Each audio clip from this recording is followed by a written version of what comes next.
কি ব্যাপার? মায়ের আওয়াজ মনে হলো না?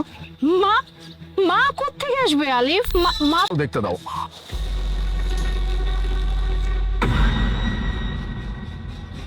মা, আমি আর তোমার কাছ থেকে কোনো কথা শুনতে চাচ্ছি না। আমি সবকিছু আমার মায়ের কাছ থেকে শুনবো। এই অবস্থায় শুয়ে আছেন কেন? কি করবো বাবা, আজ 2-3 দিন ধরে কিচ্ছু খাই নাই তো, তাই শরীরটা অনেক খারাপ লাগতেছিল। আমার এই পৃথিবীতে কেউ নাই, আমি একাই। আপনার কেউ নাই মানে সবাই কি মারা গেছে? না বাবা, কেউ নাই। আপনি কি আমাকে একটু খুলে বলবেন? অ্যাকচুয়ালি আমি আপনার কোনো কথা বুঝতে পারছি না। কি হয়েছে? সে অনেক, ওগুলি বাদ দেন। আপনি যে আমারে খাবার দিচ্ছেন না, এই জন্য আপনার অনেক ধন্যবাদ।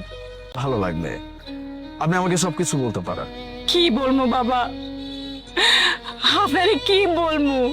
আমার মতে আমার পরিবারে আমার ছেলে, ছেলের বউ, আমরা খুব হাসি খুশি ভাবে থাকতাম।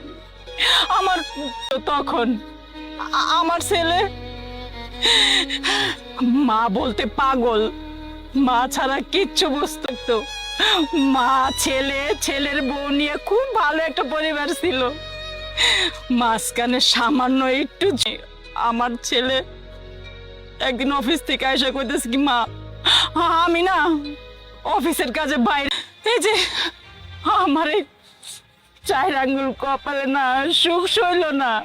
আমার ছেলে যেই 3-4 মাসের মতো সম্পর্ক ছিল, ওই যে কি কয় পরকীয়া নাকি, ওইটাতে জড়ায় গেছে। আমি পরের বার যখন আমি আমার বৌমারে কইলাম যে তুমি যেগুলি করতো সেগুলি ঠিক না, এগুলি ভালো না, এটা তোমার স্বামীরে ধোকা দেওয়া হইতেছে, অনেক বাড়ছে।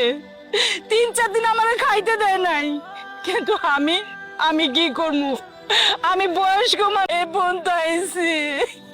আপনি কখনো আপনার ছেলের কাছে যাওয়ার চেষ্টা করেন নাই? মানে আপনার ছেলে তো আপনাকে ভালোবাসতো না? না, কারণ আমার ছেলের এসব কিছু কইতে গেলে আমার ছেলের বউ লোকজন ভাড়া করে আমার ছেলের মায়েরা ফেলাইবো।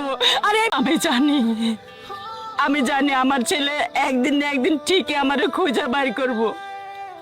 এটা আমার দীর্ঘ বিশ্বাস। হয়তো এখন আমার ছেলে খুঁজতেছে, কিন্তু আমার চোখের সামনে পড়ে নাই। পড়বো আমার চোখের সামনে। দেখে মরতে পারি আমি, কিন্তু হ্যাঁ, আমার আশা পূর্ণ হইব, আমার আশা পূর্ণ হইব। বাজান, বাজান তুই আইসোস, আমি জানতাম। আমি নিজের চোখে বিশ্বাস করতে পারতেছি না মা।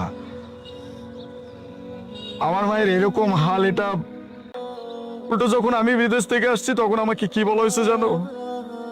আমার মা নাকি আমার সমস্ত টাকা পয়সা সব জায়গায় খুঁজছে, আমি তোমাকে কোথাও খুঁজে পাই নাই। কিন্তু আজকে যে তোমাকে আমি এই অবস্থায় দেখবো, এটাও আমি কোনোদিন এক্সপেক্ট করতে পারি নাই। কে এইসব কাজ করছে আর কেন করছে? তুমি কোনো চিন্তা করো না মা, তোমার ছেলে চলে আসছে না, সবকিছু। যাবো না, আমি ওই বাড়িতে গেলে তোর কোনো ক্ষতি হয়ে যাবে বাবা, আমি তাই যাবো না। আমি এই রাস্তা থাকার কারণে যদি তোর জীবন বাইচা যায়, যাবো না আমি। আর কিচ্ছু হবে না, তোমার ছেলের কিচ্ছু হবে না। তোমার ছেলের না তোমার কিছু আমি হইতে দিব। চিন্তা তুমি কেন করতেছো মা? চিন্তা তো করবে এখন অন্যজন, যে তার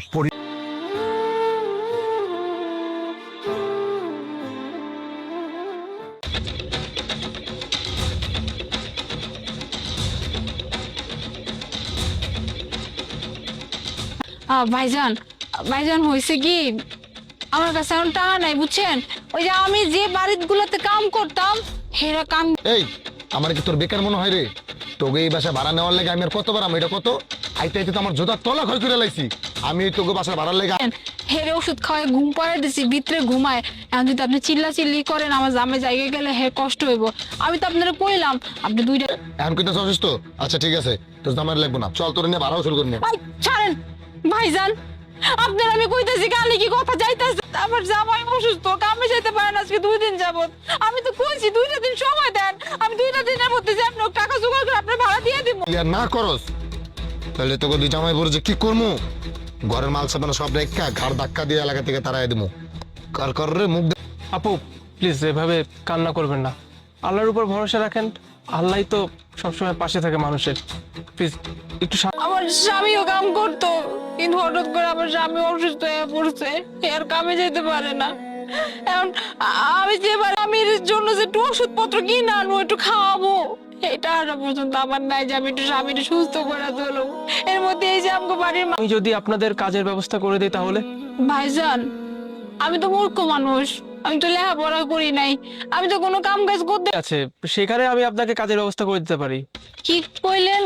কনসমস বুঝলাম না। আন্ডার কনস্ট্রাকশন বিজনেস মানে তো আপনি বললেন যে আপনি অনেক অভাবের মধ্যে আছেন, সেক্ষেত্রে আপনি আর আপনার হাজবেন্ড যদি আমার কোম্পানিতে জয়েন করেন, আপনারা প্রতিদিন 1000 টাকা করে পাবেন। কি কইলেন আপনি? মাসে 60,000 টাকা? মানে 60,000 টাকা পাবো কাম কইরা? ভাইজান, ভাইজান আমি এই কামটা করুম, আর আমার আবার স্বামীর এই কামটা করতে কমো। ঠিক আছে, তাহলে কালকে আপনি আর আপনার স্বামী আমার সাহায্যটা করার লাইগা আমি তো এটা ভাইবেই নিয়েছিলাম, হয়তো আমার আর কোনো দিক নাই, আমি কি করব না করব বুঝতে পারতেছিলাম না। মানুষ তো মানুষের পাশে থাকবেই। ঠিক আছে, আপনি কালকে চলে আসবেন। ধন্যবাদ, আসি আমি।